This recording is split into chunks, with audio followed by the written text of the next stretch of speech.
Bienvenue à vous toutes et à vous tous et merci d'être avec nous pour cette émission avec Judith, diffusée sur YouTube Première de France 24 et toutes les plateformes de podcast.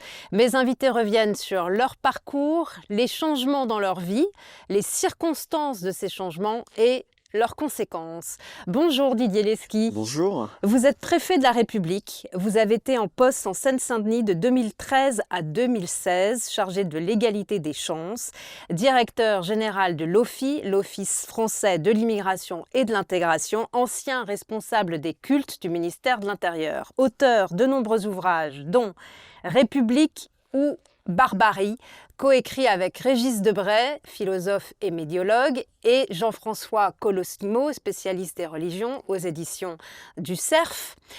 Auteur également de Misère de l'islam en France, toujours aux éditions du Cerf. Et puis auteur de ce tract, ce grand dérangement, l'immigration en face, chez Gallimard. Mais avant de commencer notre entretien, vous vouliez revenir sur la situation au Venezuela. Oui, parce que c'est une situation qui m'affecte, je dirais personnellement beaucoup, parce que l'Amérique latine en général, c'était pour ma génération l'espoir de voir des socialismes démocratiques et des choses qui réussissent en mieux que ce qu'on avait pu espérer, en particulier dans ce qu'on a appelé les pays de l'Est. Voilà. Et tout a été entravé, d'abord de manière tragique. On peut penser au Chili avec le coup d'État organisé par les services secrets américains et qui va amener des dizaines de milliers de militants à être assassinés. Mais surtout, et c'est ce qui est de plus triste, ce sont ces expériences sur lesquelles on avait beaucoup investi et qui n'ont pas été démocratiques et qui ont amené 6,5 millions de Vénézuéliens à partir de leur pays, parce que c'est un pays qui pourrait être riche et qui est devenu très pauvre, très violent, où la démocratie n'existe pas. Et l'intervention américaine peut être critiquée, elle n'est pas tout à fait honorable, si je puis dire, du point de vue du droit international, mais après l'enlèvement de Maduro, son emprisonnement aux États-Unis, on voit des prisonniers politiques qui sont libérés, et si vous voulez, ça interroge quand même. Mais tous ces pays latino-américains, c'est la chasse gardée des États-Unis. Ils le considèrent comme leur arrière-cour et ils ont tous été victimes de sanctions américaines. Et Cuba est sous un embargo depuis 1962 qui est très dur, très Oui, c'est vrai que et renforcé depuis Trump. c'est vrai, mais ça n'explique pas le fait qu'il y a 2 millions de Cubains qui soient partis de Cuba depuis 2021. Il y a une fuite, parce qu'il y a quand même des choix qui ont été des mauvais du point de vue de l'industrie, des choix d'alignement avec ce qui était le socialisme soviétique, c'est-à-dire le stalinisme, qui n'a pas aidé. Et puis, moi, par exemple, j'ai été ardemment un soutien de la révolution au Nicaragua. Et ceux qu'on a soutenus sont devenus des dictateurs. Donc, si vous voulez, on ne peut pas simplement dire que c'est la faute des Américains s'ils sont devenus des dictateurs. Voilà. Et ça serait un peu court. Maintenant, bien sûr que les Américains n'ont pas aidé. Voilà. Et le pire des crimes qu'ils aient faits, c'est quand même le Chili démocratique qui a été assassiné avec la mort de Salvador Allende qui se suicide, en fait. Venons-en à notre entretien qui est consacré au changement dans la vie. Dans votre livre, Rien que notre défaite, vous écrivez « À l'âge de 12 ans, j'étais trop vieux pour supporter ma famille, père passé de l'Algérie française à la Corse, Absolument. mère ailleurs, Absolument. belle-mère haineuse ». Alors comment s'est déroulée cette rupture familiale et quelles en ont été les conséquences ? Alors d'abord parce que je n'ai pas été élevé par mes parents. En réalité, j'ai vécu très peu de temps, soit avec mon père, soit avec ma mère, qui n'ont jamais vécu ensemble avec moi. Voilà. Et en fait, ils se sont séparés au moment de ma naissance, puisque mon père est parti faire la guerre en Algérie, ce qu'il aurait pu éviter de faire. Et ma mère, leur rencontre est un peu le fruit du hasard. Ma mère venait d'un tout autre continent, sur plein d'aspects du reste. Et donc, j'ai été élevé alternativement par mes grands-parents. Et puis, à un moment donné, mon père m'a récupéré. Il s'était remarié avec une dame qui ne me supportait pas. Et à ce moment-là, j'ai fugué. Mais en réalité, je n'ai pas fugué puisque je ne suis jamais revenu. Genre, le principe de la fugue, c'est qu'on revient. Mais moi, je ne suis jamais revenu. Voilà. Et donc, j'ai été pris en charge à l'époque par mes camarades, puisque c'était ça le terme de l'époque, qui m'ont hébergé, en partie nourri, accompagné dans mes études, et ça a duré un long moment. D'où la belle-mère haineuse. Mais est-ce que cette rupture, est-ce qu'elle a laissé des traces durables et profondes dans votre vie? Parce qu'on sait que l'enfance, Oui, bien ça sûr, imprègne toute la des vie. traces affectives, j'en parle toujours avec émotion du reste, des traces affectives très fortes. Bien sûr, mon père n'a pas été d'une très grande élégance dans cette affaire, il aurait pu me protéger un peu plus. Et puis après, voilà, j'ai eu des secondes familles, voilà, successives. Des familles de Des substitution. familles de substitution par la politique. En 1968, vous avez 9 ans, vous êtes un post-68ard et Oui. très tôt, vous êtes un lycéen révolté, puis un militant révolutionnaire, ce qui vous vaut d'être exclu du lycée et vous quittez le lycée. Vous êtes admis dans un collège d'enseignement technique où vous rencontrez la jeunesse ouvrière. Et dans votre livre Rien que notre défaite, vous dites « c'était 45 heures de bagne comparé au lycée ». Puis, vous allez intégrer une école d'imprimerie et vous allez devenir typographe. Au bout de 2 ans de métier, vous allez reprendre les études à Nanterre. Alors, quelle mémoire vous gardez de cette époque ouvrière, Didier Lesky, et quelles leçons vous tirez de toutes ces années-là? Alors c'est vrai, moi j'ai été pris dans l'ambiance, à la fois des collèges, puisque j'étais très jeune, hein, et des lycées, qui était une ambiance de révolte contre les tentatives de de reprise, dire, des pouvoirs publics, des gouvernements politiques contre l'effervescence lycéenne et étudiante de l'après 68. Ça a duré quelque temps. Et puis il y avait encore, je me souviens, la guerre du Vietnam. Moi j'ai fait les dernières manifestations très très jeunes contre la guerre du Vietnam. Et puis après les manifestations lycéennes contre la loi Debré, contre des réformes scolaires et universitaires. Et donc j'ai été exclu plusieurs fois du lycée. J'ai même été interdit dans tout un département d'inscription scolaire. Voilà. Donc c'est comme ça que je suis passé des Hauts-de-Seine à Paris. Et puis j'ai été orienté, et en même temps, c'était aussi un choix d'aller vers la jeunesse ouvrière, comme vous dites, parce qu'il y avait cette idée qu'on allait devenir des ouvriers révolutionnaires, et au cœur de la classe ouvrière, on allait pouvoir faire monter la révolution. Mais c'était très dur, parce que c'était des écoles techniques où les professeurs d'atelier étaient extrêmement durs, hein. Alors, plus ou moins durs, il y en a qui étaient vraiment euh, brutaux, violents, et puis il y en a d'autres qui étaient rigoureux, avec un discours, en particulier dans l'imprimerie, où il y avait une tradition d'aristocratie ouvrière, comme on dit, d'imprimerie, où vous aviez des anciens délégués, ou même des délégués syndicaux, qui disaient, pour être un bon syndicaliste, il faut être un bon ouvrier, donc il faut que vous soyez des bons ouvriers, donc qui étaient très durs dans l'apprentissage. C'était pas complètement absurde, voilà. Mais Mais vous avez eu du mal à supporter. alors, la première école, j'ai eu beaucoup de mal à supporter, j'en suis parti, parce que c'était une école de mécanique. Et puis l'imprimerie, j'ai plus supporté, parce que c'était plus noble en même temps. Et puis, il y avait une utilité, on faisait des journaux. Quand je militais, c'était encore l'école de Gutenberg, si vous voulez. Voilà, on avait des journaux, voilà. Et donc l'imprimerie, ça permettait aussi de faire des journaux. Et c'est pour ça que je travaillais dans l'imprimerie. Mais après, j'ai travaillé vraiment dans l'imprimerie. Et puis j'ai travaillé dans des quotidiens, Le Monde, Le Figaro, France Soir, voilà, dans une organisation qui était un peu particulière, puisque on appelait ça le monopole de l'embauche, et qui était organisé dans le cadre d'un accord entre la CGT et le patronat. Et donc on allait s'inscrire à la CGT, hein, boulevard Blanqui, et le permanent vous disait: mais est-ce que tu as un diplôme ou pas? Voilà, et on n'avait pas les mêmes numéros en fonction des diplômes. C'est-à-dire que si on était ouvrier reconnu avec un diplôme d'ouvrier typographe, on avait droit au premier numéro des cartes syndicales, alors que ceux qui ne l'étaient pas n'avaient pas les mêmes. Voilà, il y avait quelque chose vraiment de l'aristocratie ouvrière. Voilà, avec une fraternité qui était quand même aussi un des éléments, hein, qui était. C'est une autre ambiance. Alors, dans votre jeunesse, vous avez milité dans différents groupes trotskistes.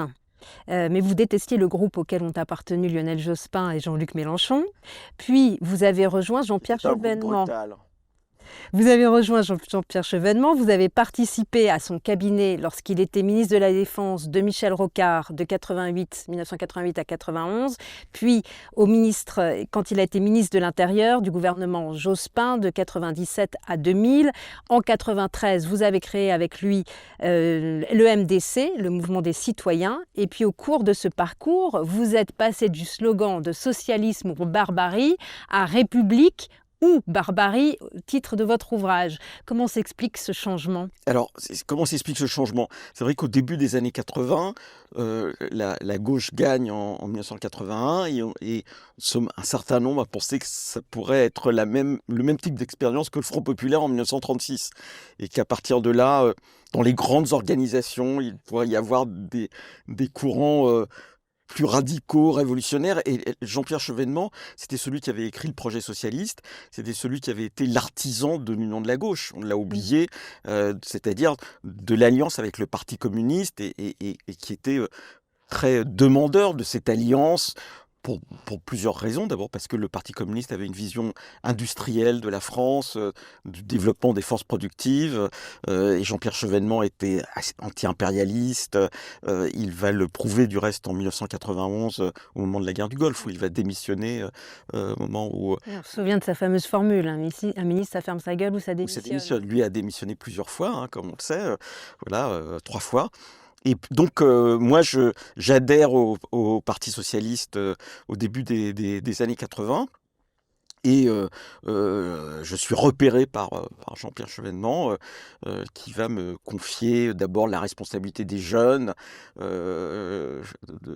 autour de lui, des jeunes chevènementistes, comme on pourrait dire. En 88, quand il est ministre de la Défense, Jean-Pierre Chevènement avait cette idée de rapprocher la jeunesse et l'armée.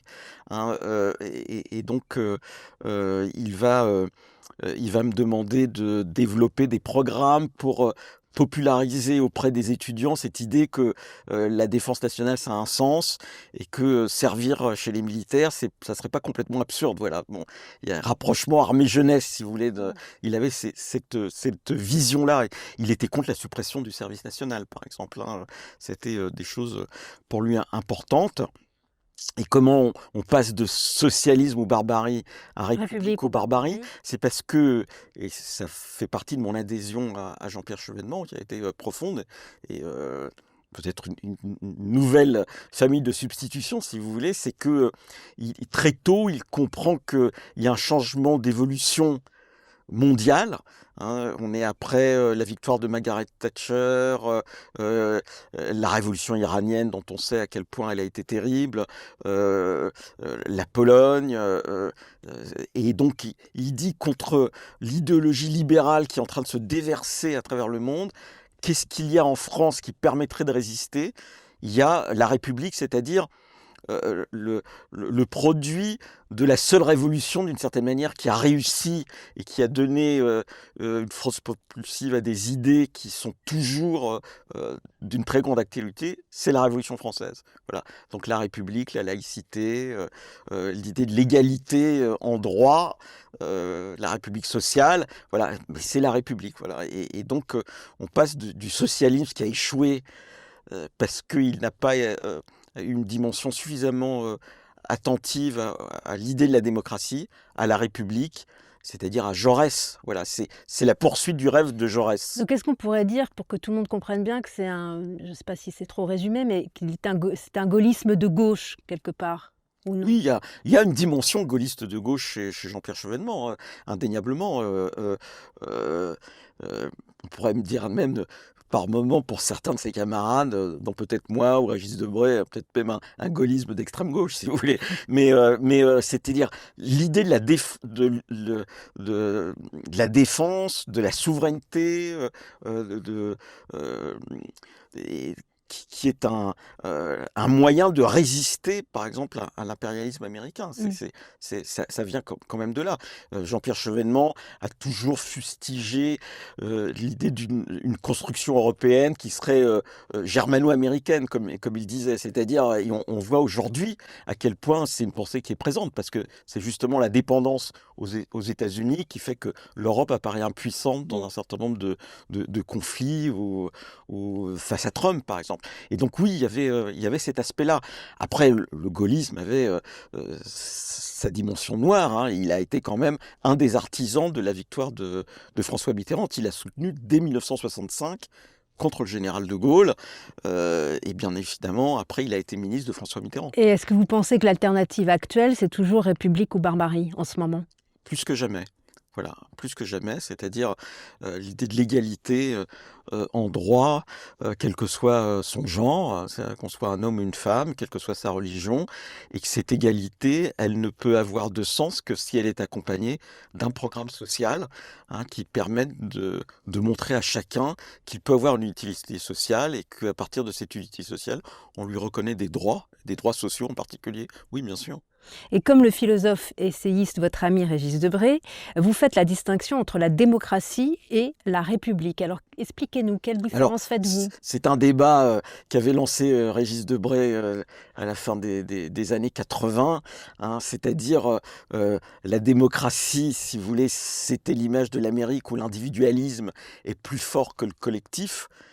Je dirais, c'est pour ça qu'il n'y a pas le même système de sécurité sociale qu'en France, alors que la République, il y a l'idée du collectif adossée à une plus nette séparation entre le religieux et le laïque, hein, Mm. puisque les États-Unis, c'est le dollar, avec en Oui. plus, je crois en Dieu, hein, Oui, In God we trust, qui est marqué sur chaque dollar. ce qui est marqué sur la chaussure depuis les années 50, avec un président de la République qui peut prêter serment soit sur la Bible, soit sur le Coran, hein, puisque Barack Obama a prêté serment sur le Coran. Alors justement, la laïcité, ça peut être un élément de la démocratie pour pacifier les rapports entre les différentes religions. Et puis ça peut aussi être, la laïcité, une exigence républicaine pour assurer la neutralité de l'État, pour enseigner à l'école des faits historiques, la vérité scientifique et puis un esprit critique, et pas des vérités révélées sans preuve qui relèvent de la croyance ou de la foi. Alors quelle laïcité vous défendez?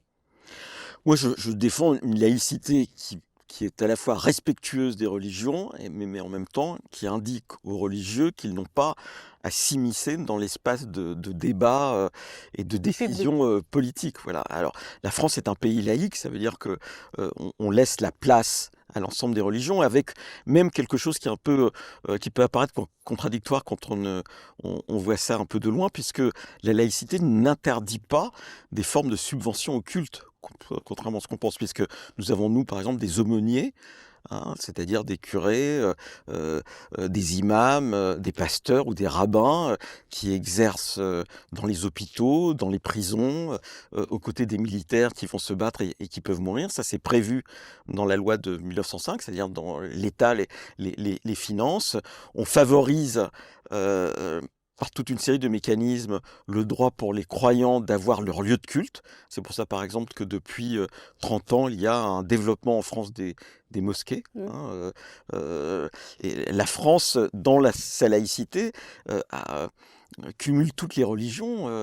On est un espace extrêmement ouvert, mais ce qu'on ne veut pas, c'est, après avoir été la fille aînée de l'Église et la Révolution française a cassé cela, devenir, par exemple, la fille cadette de l'islam. Voilà, et c'est ça l'enjeu. D'autant que un des problèmes de l'islam aujourd'hui, c'est sa radicalisation et le fait que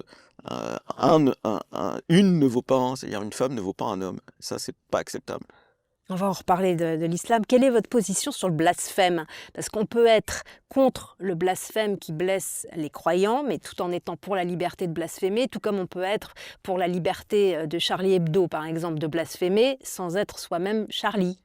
Bien sûr, mais le droit au blasphème, c'est le droit de dire que des choses sur quelque chose qu'on ne voit jamais et en même temps qu'on considère comme présent, c'est-à-dire Dieu, hein, mais on n'a pas le droit d'insulter les croyants en tant que personne. Voilà, c'est ça la différence. Voilà. Mais la France a une tradition anticléricale extrêmement virulente. On s'est beaucoup moqué de Dieu, hein, on s'est même beaucoup moqué des curés ou des sœurs. On peut se moquer des imams, mais ou des pasteurs ou des rabbins, mais on n'a pas le droit d'insulter quelqu'un parce qu'il prie. Voilà. Et du reste, la loi est en France extrêmement sévère. Par exemple, est condamné à de la prison celui qui interrompt une messe ou toute autre manifestation religieuse dans un lieu de culte. Hein, c'est un délit pénal. Alors, vous avez écrit un essai sur les misères de l'islam en France. Vous l'aviez dit, la pratique de l'islam se développe, les mosquées augmentent, on n'est plus au temps de l'islam des caves. Mmh. Est-ce qu'on ne devrait pas parler plutôt des islams au pluriel plutôt que de l'islam au singulier? Oui, bien sûr. D'autant plus que depuis maintenant une quinzaine ou une vingtaine d'années, le paysage des fidèles musulmans a considérablement évolué. Et du reste, dans les débats en France et peut-être parfois dans le Maghreb, on a tendance à ne penser l'islam qu'à partir de l'influence des Maghrébins en France, qui sont effectivement très nombreux. Mais aujourd'hui, il y a un islam subsaharien, africain, qui n'est pas suffisamment pris en considération. Et puis on a un islam asiatique qui se développe de plus en plus. Et en fait, il y a différentes euh, Composante. composantes. Et du reste, c'est d'autant plus important que, d'une certaine manière, la Oumma n'existe pas. C'est-à-dire que La communauté des croyants. la communauté des croyants, ça veut dire que, par exemple, les Turcs ne prient pas dans les mêmes lieux que les Algériens, par exemple, ou que les Marocains. Ils ont leur propre mosquée, voilà, et les Subsahariens ont leur propre mosquée ou développent leur propre lieu de culte. Et puis, ils ont des sensibilités différentes. Et nous commençons aujourd'hui à avoir en France toutes les variétés de l'islam, y compris de l'islam chiite.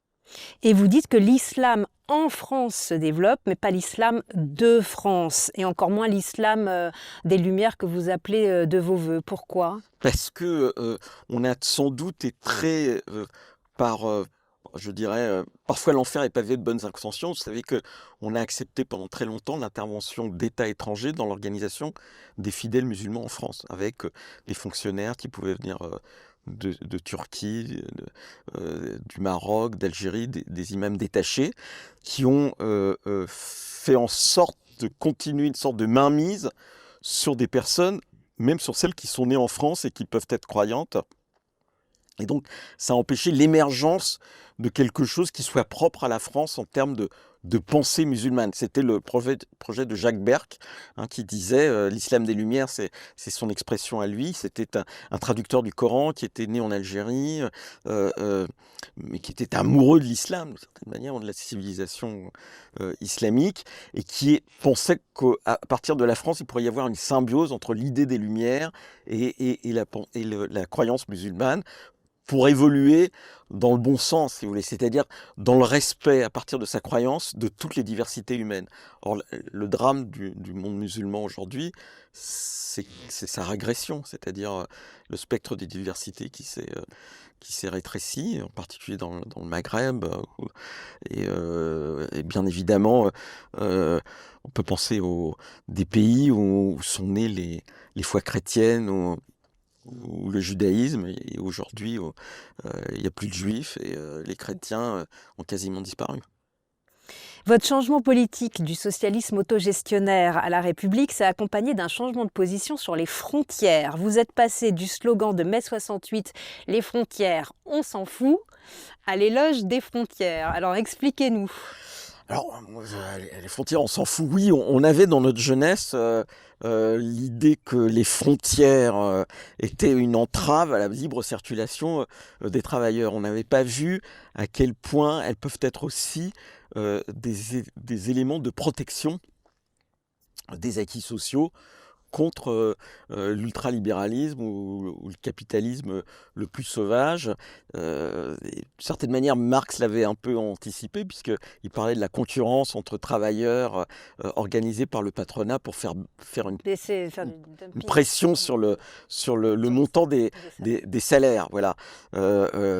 Du reste, comme on était jeunes et plein d'espoir avec cette idée qu'on allait construire la République universelle du socialisme, on ne voyait pas la dimension nationale de certaines révolutions. La révolution vietnamienne, c'est à la fois une révolution nationale et une révolution socialiste. La révolution cubaine, c'est aussi nationale et socialiste. Et on n'avait pas perçu... c'était un débat qu'il y a eu au début de la révolution russe, puisque Lénine, à un moment donné, parce que l'idée prolétaire de tout pays, unissez-vous, ce qui était la base un peu plus élaborée de les frontières, on s'en fout, hein, avait expliqué qu'on ne pouvait pas d'un coup étendre les acquis de la révolution russe à l'ensemble des travailleurs du monde entier, parce que la révolution russe ne pourrait pas se le permettre. Voilà. Et donc, aujourd'hui, la question des frontières et de souveraineté est d'autant plus présente, parce que prenez un pays comme la Chine, qui est dirigé en plus par quelque chose qui s'appelle le Parti communiste chinois, eh bien, la manière dont ils organisent leur dumping social pour exporter des produits qui sont fabriqués à un moindre coût social, en tout cas pas au même coût social que la France, par exemple, eh bien, ça participe de la destruction de notre industrie, et la base de la production de richesse, c'est ce qui fait la possibilité d'un État social. Il n'y a pas d'État social sans production de richesse. Donc si on nous empêche de produire des richesses, il n'y aura plus d'État social. Vous êtes directeur général de l'OFII, l'Office français de l'immigration et de l'intégration. Et donc en matière d'immigration, vous dites qu'il faut partir des faits et pas des principes généraux, plus ou moins moraux. Quels sont les faits actuellement? Est-ce que vous trouvez qu'il y a trop d'immigration? Est-ce que vous trouvez que la France est trop généreuse ou pas? Alors, effectivement, je ne raisonne pas comme ça, si vous voulez. Les faits, c'est que l'Union européenne et la France sont des espaces où l'immigration devient de plus en plus importante. Aujourd'hui, c'est 11% de la population française qui est immigrée, c'est-à-dire des personnes nées étrangères à l'étranger, dont certaines ont acquis la nationalité française. 3 millions de personnes ont acquis la nationalité française depuis le début du siècle, et tous les ans, il y a de plus en plus de titres de séjour délivrés à des personnes qui ne sont pas des ressortissants de l'Union européenne, puisque un Portugais ou un Espagnol ou un Roumain ne relève pas d'un titre de séjour comme un Algérien, un Marocain, un Chinois ou un Afghan, si vous voulez. Mais la difficulté de la France en particulier, c'est le croisement entre des difficultés économiques et sociales de plus en plus importantes et des arrivées elles-mêmes de plus en plus importantes. Et c'est ça qui fait qu'on peut considérer qu'il y a une pression migratoire qui pose des problèmes sociaux. Mais est-ce qu'on accueille trop? Ou est-ce qu'on accueille trop et mal, ou beaucoup et mal, et qu'on ferait mieux d'accueillir moins et mieux? Alors, nous, notre difficulté, c'est qu'on accueille beaucoup de personnes qui ont peu ou pas de qualification, et du coup, qui sont prises en charge par notre système social, qui est lui-même en grande difficulté. L'exemple type, c'est le logement. On a une crise profonde du logement en France, hein, et ce qui oblige les personnes, vous, moi, à payer de plus en plus cher pour se loger. Hein, c'est le double, par exemple, du moment où je suis né. C'est-à-dire qu'en 1960, la part contrainte des revenus, comme on dit, c'est-à-dire de ce qu'on gagne pour se loger, c'était 15%. Aujourd'hui, c'est en moyenne 30%. Hein, et dans ce cadre-là, plus de 30% des immigrés vivent dans du logement social, c'est-à-dire dans des loyers à bas coût, contre 11% des non-immigrés. Donc, il y a une concurrence qui se fait. Bon, on a un chômage et une pauvreté au sein de l'immigration qui est importante. Je dis, plus de 30% des immigrés en France vivent en dessous du seuil de pauvreté. C'est ce qui fait par exemple qu'il faut faire attention quand on a des projets migratoires vers la France. Il faut bien comprendre que quand on n'a pas de qualification suffisante, on va se retrouver dans des situations difficiles. Hein. Bien évidemment.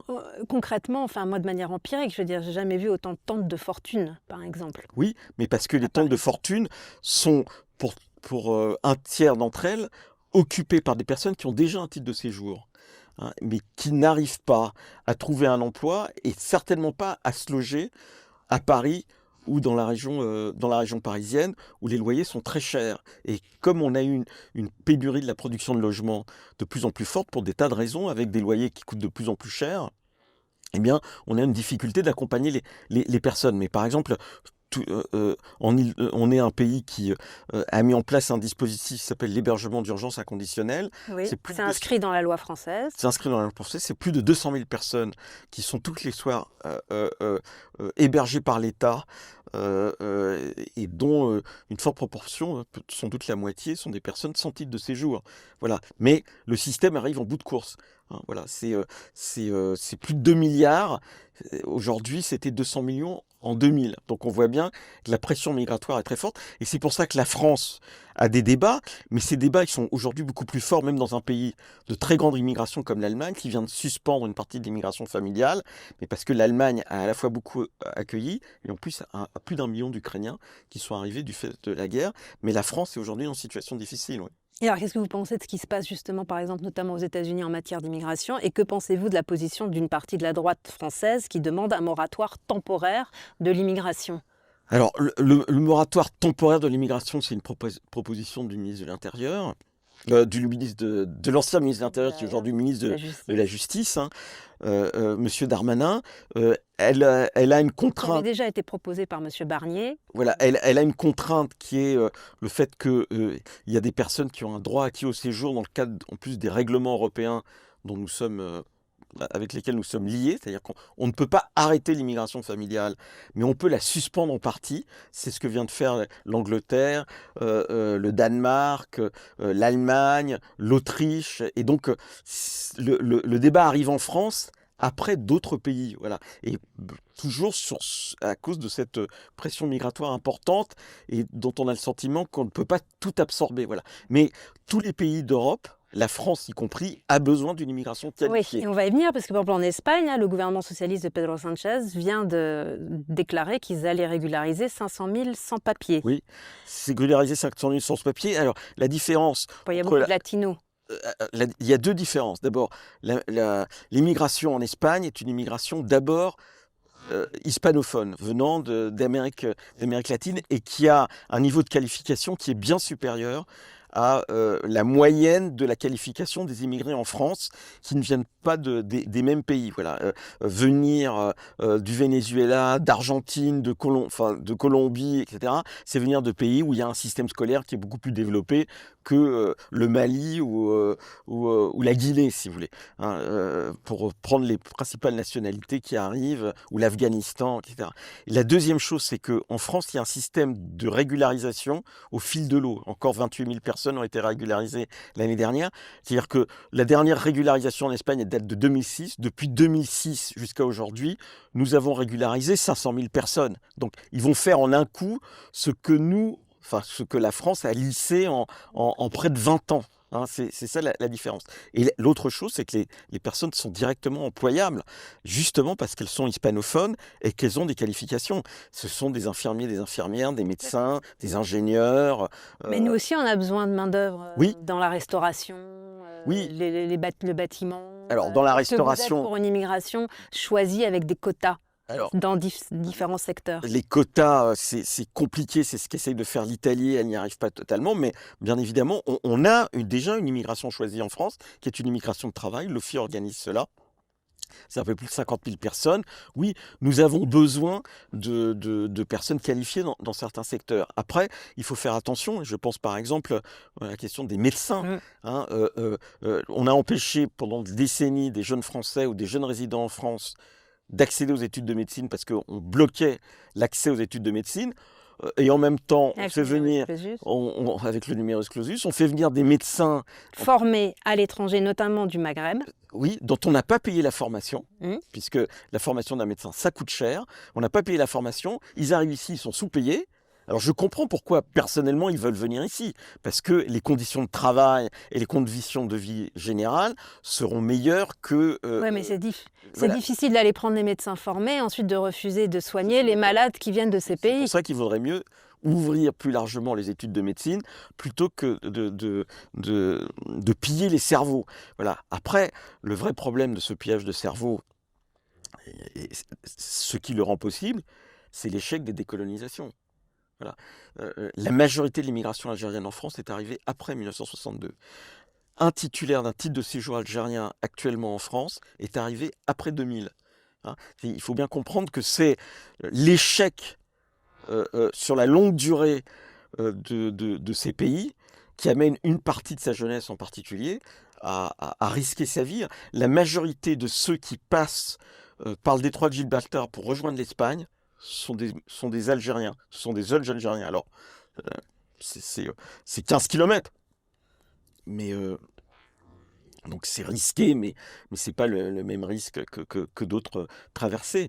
Mais c'est un drame, parce que tout le monde devrait avoir la possibilité de rester où il a ses attaches et pas être obligé de s'arracher Mmh. pour aller ailleurs. Parce que c'est toujours un effort que d'aller ailleurs. Voilà. Et quand on est peu ou pas formé, ça devient extrêmement difficile dans l'ensemble des pays européens. Et dans le mot OFI, il y a donc le mot immigration, mais il y a aussi le mot intégration. Est-ce qu'elle est plus difficile aujourd'hui que par le passé, l'intégration? Oui. Et si oui, pourquoi? Et qu'est-ce qu'il faudrait faire pour Elle est, faciliter l'intégration et rompre aussi avec le cercle vicieux des alors, ghettos? elle est plus difficile parce que la France est un pays qui a connu une désindustrialisation massive à partir du début des années 80. Or, l'intégration se faisait beaucoup par le travail. Et dans le travail, il y avait des espaces communs où on pouvait aussi être pris en charge, justement, comme vous l'avez dit, adhérent à la CGT, hein, par des organisations syndicales, par un mouvement ouvrier, comme on disait dans mon jeune temps, qui aidait à la socialisation et qui pouvait organiser des combats communs, qui pouvaient permettre aux gens d'aller vers une citoyenneté sociale. Tout ça s'est considérablement effondré et en même temps, les écarts entre les pays d'origine et l'Europe et la France se sont agrandis, si vous voulez. La présence, par exemple, du religieux et de l'islam était beaucoup moins forte, hein. Elle existait, mais qu'elle ne l'était. Et puis nous avions une autre immigration. Jusqu'à la fin des années 80, la majorité des immigrés en France, ils sont italiens, portugais, espagnols, hein. Ils sont organisés. Il y a des débats communs. Ça ne veut pas dire qu'ils n'ont pas été victimes de racisme. Mais enfin, les Italiens ont beaucoup aidé à la construction du Parti communiste en France.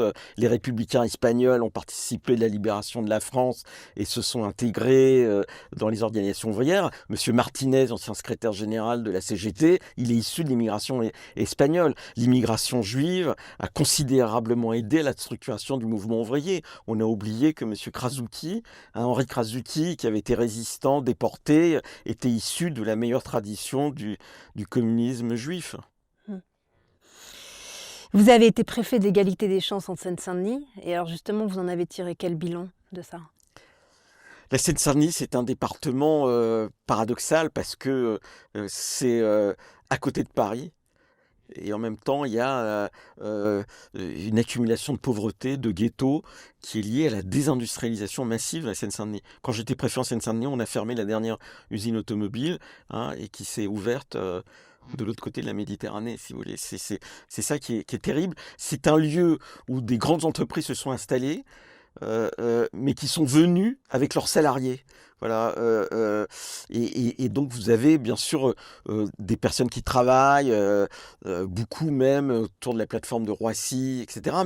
Mais la concentration de la pauvreté dans certaines zones, ou de la concentration de personnes, d'enfants par exemple, qui ne sont pas francophones ou où la langue française n'est pas la langue maternelle, accentue les difficultés scolaires, alors que paradoxalement, c'est un département qui est très irrigué par les transports en commun. Voilà. Mais c'est un département où on a fait beaucoup d'efforts, les choses s'améliorent. Aujourd'hui, la zone de l'Île-de-France où on a le plus de difficultés, c'est par exemple des départements comme le Val d'Oise, hein, où il n'y a pas les mêmes transports.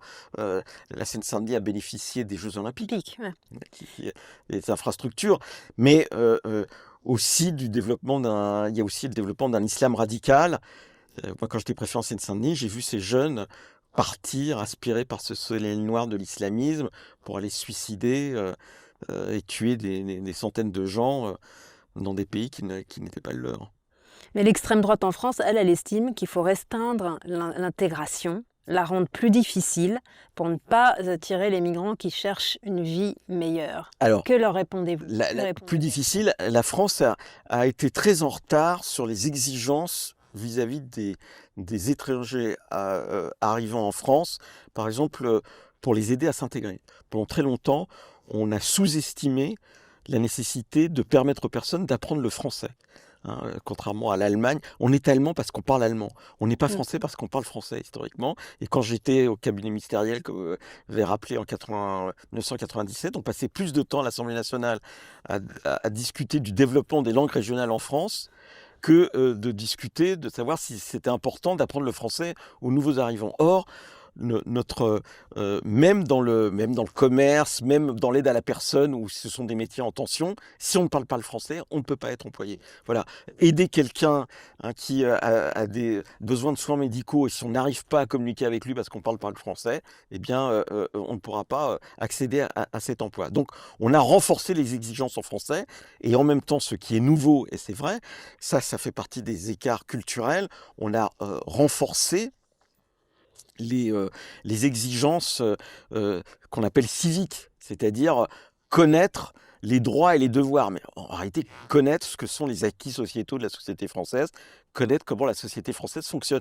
Mais on était aussi en retard, et il y a d'autres pays qui sont beaucoup plus exigeants aujourd'hui, en particulier des pays qui ont beaucoup accueilli. Je pense à l'Allemagne. Aujourd'hui, En Allemagne, il y a une différence fondamentale, c'est le droit du sang et nous, c'est le droit du sol. c'est vrai, mais par exemple, l'Allemagne, qui a beaucoup accueilli de Syriens, s'est aperçue que malheureusement, une partie de ces Syriens véhiculaient de l'antisémitisme. Et donc maintenant, dans les tests civiques obligatoires pour accéder à la nationalité allemande,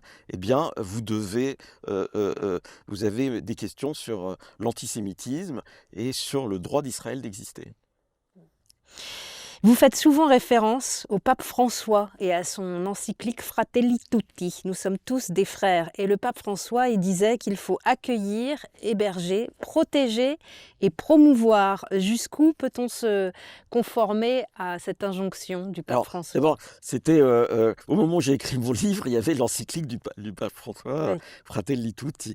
Voilà, je pense que le pape François est dans son rôle de rappeler que nous appartenons à une commune humanité. Voilà, et c'est très important. Et du reste, au moment des attentats en France, qui ont été extrêmement importants, puisqu'on a un pays qui a été malheureusement martyrisé de ce point de vue-là, enfin, il y a une vague d'attentats terribles, l'Église catholique a eu un rôle de pacification. Et le pape François rappelle en permanence qu'on appartient à une commune humanité. C'est important parce qu'il y a des temps d'endroits où on pense que quand on n'a pas la même religion, on n'appartient pas à une même commune humanité. Donc c'est quand même... et son geste était assez fort, puisque quand il est allé dans les îles grecques, il était revenu avec deux familles, avec des familles musulmanes, aucune famille chrétienne. Donc ça lui a même été reproché par une partie des chrétiens qui disaient vous en faites peut-être un peu trop. Voilà. Bon.